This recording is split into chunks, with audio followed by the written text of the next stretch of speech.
ये मेरा सौभाग्य है कि राष्ट्रपति का कार्यभार ग्रहण करने के बाद मुझे बापू की जन्मभूमि गुजरात की इस पावन धरती पर आने के लिए अनेक अवसर प्राप्त हुए। यह एक महत्वपूर्ण संयोग है कि गुजरात की विधानसभा का यह समारोह तब आयोजित हो रहा है जब हमारा देश आज़ादी का अमृत महोत्सव मना रहा है। आज़ादी और उसके अमृत महोत्सव के संदर्भ में गुजरात से अधिक उपयुक्त कोई और स्थान नहीं है।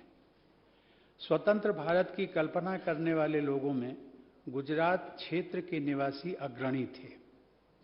19वीं सदी के अंतिम दशकों में भारतीयों के अधिकारों के लिए दादा भाई नौरोजी और फिरोज शाह मेहता जैसी विभूतियों ने आवाज उठाई थी। उस संघर्ष को गुजरात के लोगों द्वारा निरंतर मजबूत बनाया गया और अंततः वो लड़ाई महात्मा गांधी जैसे युग प्रवर्तक के मार्गदर्शन में भारत की स्वतंत्रता के रूप में फलीभूत हुई। महात्मा गांधी ने न सिर्फ भारत के स्वतंत्रता संग्राम को विलक्षण नेतृत्व प्रदान किया, अपितु संपूर्ण विश्व को एक नई राह, एक नूतन सोच और एक नवीन दर्शन का उद्बोध कराया। आज जब भी विश्व में किसी भी प्रकार की हिंसा होती है, तब बापू के मूल मंत्र अहिंसा के महत्व का एहसास किया जाता है। देवियों और सज्जनों, गुजरात का इतिहास अद्वितीय रहा है। महात्मा गांधी और सरदार पटेल की इस भूमि को सत्याग्रह की धरती भी कहा जा सकता है। सत्याग्रह अर्थात सत्य का आग्रह, यह मंत्र विश्व भर में साम्राज्यवाद के विरुद्ध एक अमोघ अस्त्र के रूप में स्थापित हुआ। बारडोली सत्याग्रह, नमक आंदोलन और दांडी मार्च ने हमारे स्वतंत्रता संग्राम को नया स्वरूप तो दिया ही, साथ ही विद्रोह की अभिव्यक्ति और जन आंदोलन के संचालन को भी एक नया आयाम दिया। बारडोली सत्याग्रह से सरदार वल्लभ भाई पटेल के रूप में एक महान जननायक का भी उदय हुआ।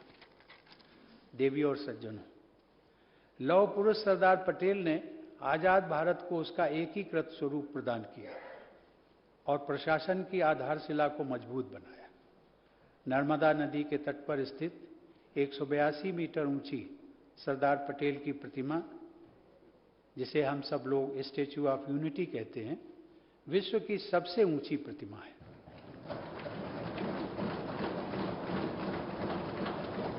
परंतु देशवासियों के हृदय में सरदार पटेल का कद उससे भी ऊंचा है। उनकी वह प्रतिमा भारत के उस महान सपूत की स्मृति में कृतज्ञ राष्ट्र की तरफ से एक छोटी सी भेंट है। राजनीति के साथ साथ सांस्कृतिक, सामाजिक एवं आर्थिक क्षेत्रों में भी गुजरात ने अहम भूमिका निभाई है। नरसिंह मेहता की भक्ति से सिंचित इस धरती पर अध्यात्म का प्रचुर प्रभाव रहा है। उनका भजन वैष्णव जनते तेने कहिए, जो पीड़ पराई जाने रे, भारत के स्वतंत्रता संग्राम का भी गीत बन गया था। इस भजन ने भारतीय संस्कृति के मानवतावाद को प्रसारित किया। पूरी मानवता के प्रति समदृष्टि के परिवेश में गुजरात में पली बढ़ी हंसाबेन मेहता ने संयुक्त राष्ट्र संघ के universal declaration of human rights के प्रावधानों में महिलाओं को पुरुषों के समकक्ष स्थान दिलाने का ऐतिहासिक कार्य किया। वे उन 15 महिलाओं में से थी जिन्होंने संविधान सभा के सक्रिय सदस्यों के रूप में भारतीय संविधान के निर्माण में अपना अमूल्य योगदान दिया। देवियों और सज्जनों, गुजरात के लोगों की उदारता भारतीय संस्कृति की एक प्रमुख विशेषता रही है। प्राचीन काल से इस क्षेत्र में सभी पंथों और समुदायों के लोग बंधुता के साथ आगे बढ़ते रहे। पालीताना और गिरनार के जैन मंदिरों से लेकर बड़नगर के बौद्ध विहार तक तथा सोमनाथ के मंदिर से लेकर उड़वाड़ा के पारसी अग्नि मंदिर तक हमें गुजरात की विविधता में एकता के दर्शन कराते हैं। चाहे सदियों पहले सोमनाथ पर हुए अनेक आक्रमण हों या 20वीं सदी में भुज भूकंप जैसी प्राकृतिक आपदा, संघर्षों के बीच विकसित यह धरती सदैव पहले से भी अधिक शक्तिशाली और दृढ़ होकर उभरती रही है। आधुनिक युग में भी विज्ञान के क्षेत्र में गुजरात का उल्लेखनीय योगदान रहा है। जहां होमी जहांगीर भाभा भारतीय परमाणु कार्यक्रम के जनक माने जाते हैं, वहीं अहमदाबाद में स्थित फिजिकल रिसर्च लेबोरेटरी के संस्थापक डॉक्टर विक्रम साराभाई भारतीय विज्ञान, विशेषकर भारत के स्पेस रिसर्च के मार्गदर्शक के रूप में सम्मानित हैं। सन 1960 में अपना अलग अस्तित्व बनाने के बाद आप सबका यह प्रदेश विकास के पथ पर इंटरप्राइज और इनोवेशन के जरिए अग्रणी रहा है। इस राज्य की सतत आर्थिक प्रगति के लिए मैं सभी पूर्व मंत्रियों, पूर्व मुख्यमंत्रियों और उनकी सरकारों के योगदान की सराहना करता हूं। गुजरात की विकास यात्रा को आगे बढ़ाने के लिए मैं मुख्यमंत्री श्री भूपेंद्र भाई पटेल और उनकी पूरी टीम को भी साधुवाद देता हूं। गुजरात की धरती पर आरंभ हुए व्हाइट रेवोल्यूशन द्वारा पोषण के क्षेत्र में क्रांतिकारी परिवर्तन आया। दूध के कुल उत्पादन और उपभोग की दृष्टि से आज भारत विश्व में प्रथम स्थान रखता है। गुजरात की मिल्क कोऑपरेटिव्स इस सफलता की अग्रदूत रही है। गुजरात में सहकारिता की संस्कृति की सफलता का लाभ पूरे देश में और भी अधिक प्रसारित हो, इस दृष्टि से केंद्र सरकार में सहकारिता मंत्रालय का गठन किया गया है और मुझे खुशी है कि उसकी जिम्मेदारी भी आपके गुजरात के ही श्री अमित भाई शाह को दी गई है। देवियों और सज्जनों, जब गुजरात की एक नए राज्य के रूप में स्थापना की गई, उसके बाद इस विधानसभा ने राज्य के समग्र विकास के लिए अनेक कदम उठाए। गुजरात पंचायत विधेयक 1961 और गुजरात अनिवार्य प्राथमिक शिक्षा अधिनियम 1961 द्वारा लोकल सेल्फ गवर्नमेंट और शिक्षा के क्षेत्र में प्रगतिशील व्यवस्था स्थापित की गई। बाद में गांधी जी के विचारों के अनुरूप पंचायती राज प्रणाली को एक संविधान संशोधन के जरिए पूरे देश में कार्यान्वित किया गया। राज्य के आरंभिक दौर में गुजरात के मुख्यमंत्री रहे श्री बलवंत राय मेहता जी को डायरेक्ट डेमोक्रेसी तथा पंचायती राज व्यवस्था के निर्माताओं में से गिना जाता है। गुजरात के इंफ्रास्ट्रक्चर की पूरी देश में सराहना होती है। यह उल्लेखनीय है कि गुजरात एकमात्र राज्य है जहां विधानसभा द्वारा इंफ्रास्ट्रक्चर में निवेश और विकास को प्रोत्साहन करने के लिए गुजरात इंफ्रास्ट्रक्चर डेवलपमेंट एक्ट 1999 पारित किया गया। भविष्य उन्मुखी कानून बनाने की दिशा में इस विधानसभा द्वारा पारित गुजरात जैविक कृषि विश्वविद्यालय अधिनियम 2017 भी उल्लेखनीय है। पर्यावरण अनुकूल जैविक खेती के प्रसार में अपनी आस्था को कार्य रूप देने वाले गुजरात के राज्यपाल आचार्य देवव्रत जी के मार्गदर्शन में इस अधिनियम के उद्देश्यों को प्राप्त करने में गुजरात सफलता के कीर्तिमान स्थापित करेगा, ऐसा मेरा विश्वास है। गुजरात की बहुआयामी प्रगति के लिए अनेक प्रभावी अधिनियमों को पारित करने के लिए गुजरात की विधानसभा के वर्तमान और भूतपूर्व सभी सदस्य सराहना के हकदार हैं। आज मैं विधानसभा अध्यक्ष डॉक्टर नीमाबेन आचार्य तथा सभी विधायकों को विशेष बधाई देता हूं।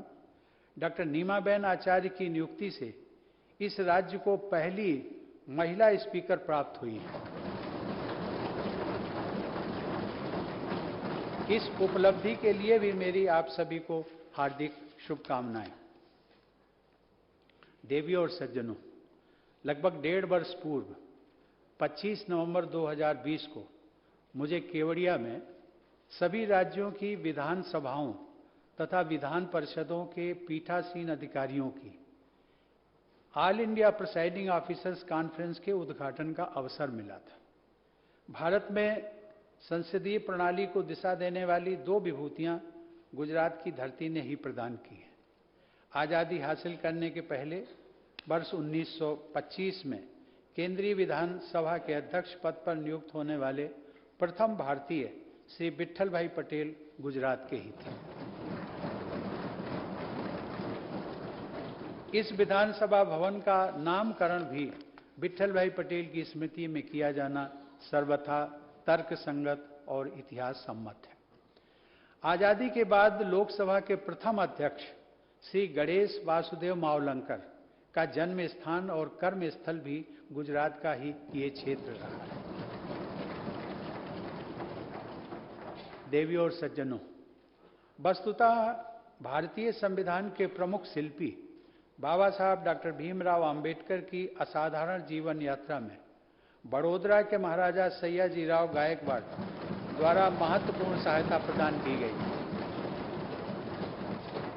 यह भी उल्लेखनीय है कि बड़ौदा में ही बाबा साहब ने अस्पृश्यता और भेदभाव का अंत करने का संकल्प लिया था। समानता के उस ऐतिहासिक संकल्प को हासिल करना हम सबकी सामूहिक संवैधानिक जिम्मेदारी है। लोकतंत्र में जनप्रतिनिधियों की भूमिका सर्वाधिक महत्वपूर्ण होती है। आप सभी विधायकगण अपने क्षेत्र और प्रदेश की जनता के प्रतिनिधि हैं, लेकिन उससे भी बढ़कर यह महत्वपूर्ण है कि आपके क्षेत्र और प्रदेश की जनता आप सबको अपना भाग्य विधाता मानती है। आपके क्षेत्र के लोगों की आशाएं और अपेक्षाएं आप सबसे जुड़ी हुई हैं। जनता की उन आकांक्षाओं को पूरा करने का प्रयास आप सबके लिए सर्वोपरि होना चाहिए। इस पर क्लैपिंग नहीं करेंगे?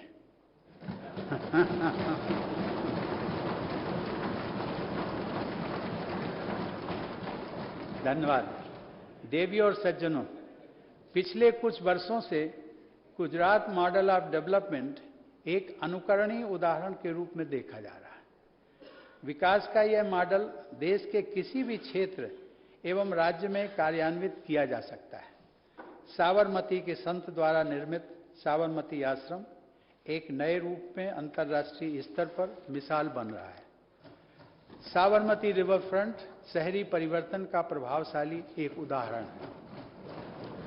पर्यावरण को सुरक्षित रखते हुए नगरवासियों और साबरमती के संबंध को नया रूप दिया गया है। नदियों पर स्थित देश के अन्य सभी नगरों के लिए यह अच्छा उदाहरण है। देवियों और सज्जनों, गुजरात के लोगों का देश प्रेम विश्वविख्यात है।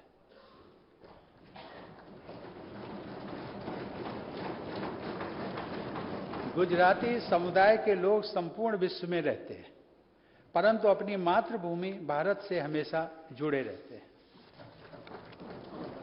इस संदर्भ में श्री उमाशंकर जोशी ने गुजरात के लोगों की राष्ट्रीयता की भावना को बड़े ही सहज शब्दों में व्यक्त किया। उनकी कुछ पंक्तियों को मैं गुजराती भाषा में पढ़ने का प्रयास कर रहा हूं।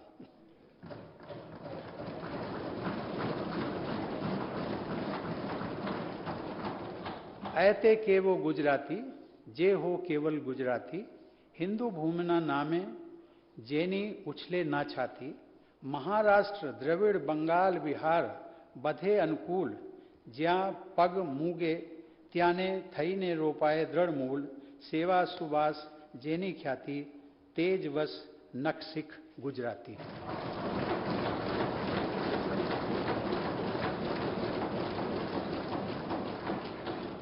देवियों और सज्जनों, गुजरात से मेरा संबंध बहुत पुराना है।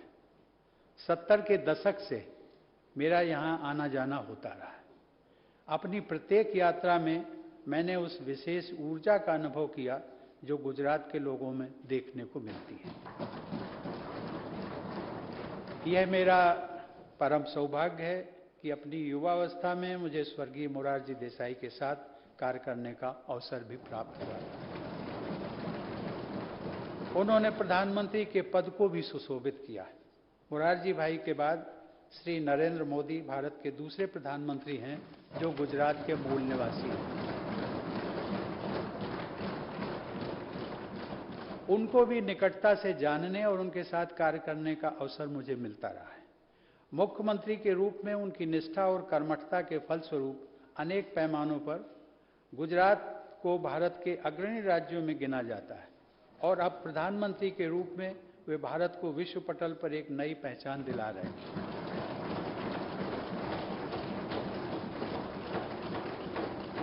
संयोग से 2 बार भारत के कार्यवाहक प्रधानमंत्री की भूमिका निभाने वाले स्वर्गीय गुलजारी लाल नंदा जी की कर्मभूमि भी गुजरात ही थी।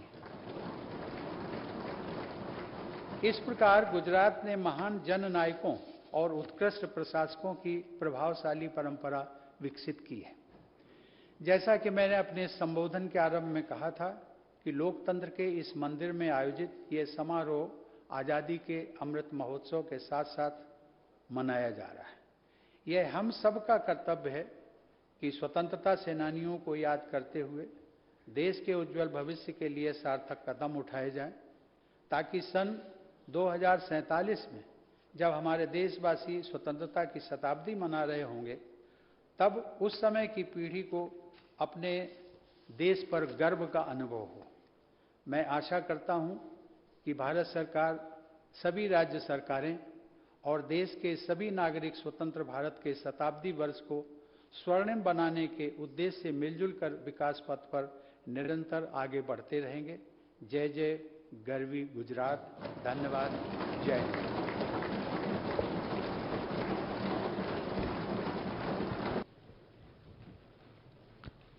हम सब अपने स्थान पर राष्ट्रगीत के सम्मान हेतु खड़े रहेंगे।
તો વિધાનસભાના ઐતિહાસિક સંબોધન ચોમલો રાષ્ટ્રપતિ રામનાથ કોવિંદ કે જેમણે સંબોધન કર્યું છે ગુજરાતના વીર સપૂતોને તેમણે આ સંબોધનમાં યાદ કર્યા। સાથે જ તેમણે જણાવ્યું છે કે આઝાદી બાદ બાપુની જન્મભૂમિ પર આવવાના અનેક અવસરો તેમને પ્રાપ્ત થયા છે। ખૂબ જ પ્રસન્નતા તે અનુભવે છે। ગુજરાત સાથે જોડાયેલા કેટલાક વીર સપૂતો વિશે પણ તેમણે તેમના સંબોધનમાં જણાવ્યું।